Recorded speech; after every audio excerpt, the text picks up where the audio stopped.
Mani sauc Aiga Rodberga. Esmu certificēts ginekologs ar 16 gadu pieredzi. Esmu veikusi vairākus simtus abortu. Šodien es jums izskaidrošu legālā ķirurģiskā aborta procedūru. Tās laikā ārsts var izmantot vakuma ekskohleācijas metodi vai pēc vajadzības dzemdes dobuma abrāziju ar kireti. Šīs metodes var tikt kombinētas. Šo abortu Latvijā ir iespējams veikt līdz 12. grūtniecības nedēļai. Sieviete tiek atvesta uz procedūru kabinetu, viņa apguļas uz ginekoloģiskā krēsla un viņai tiek pielietota intravenozā anestēzija. Anestēzijas laikā ārsts vispirms paņem šādu ginekoloģisko spoguli, ievada sievietes makstī, lai būtu iespējams saskatīt dzemdes kaklu un ieeju dzemdē. Pēc tam aborta veicējs satver ar vienzobi vai divzobi dzemdes kakla priekšējo lūpu, tādējādi fiksējot dzemdes kaklu.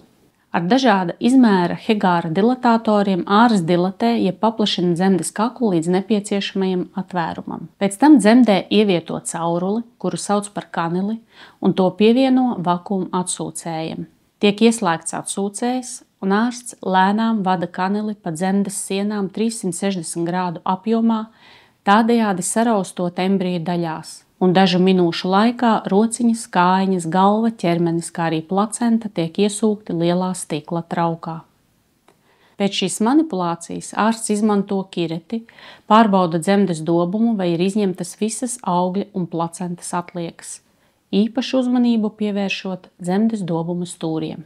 Ārsts dezinficē dzemdes kaklu, izņem visus instrumentus un pārliecinās, vai sievietei nav sākusies asiņošana. Ārsts var izvērtēt visu iegūto materiālu, vai tas atbilst procedūrai un aprēķinātajam grūtniecības laikam. Aborta procedūru var uzskatīt par veiksmīgu, un paciente tiek aizvest uz palātu.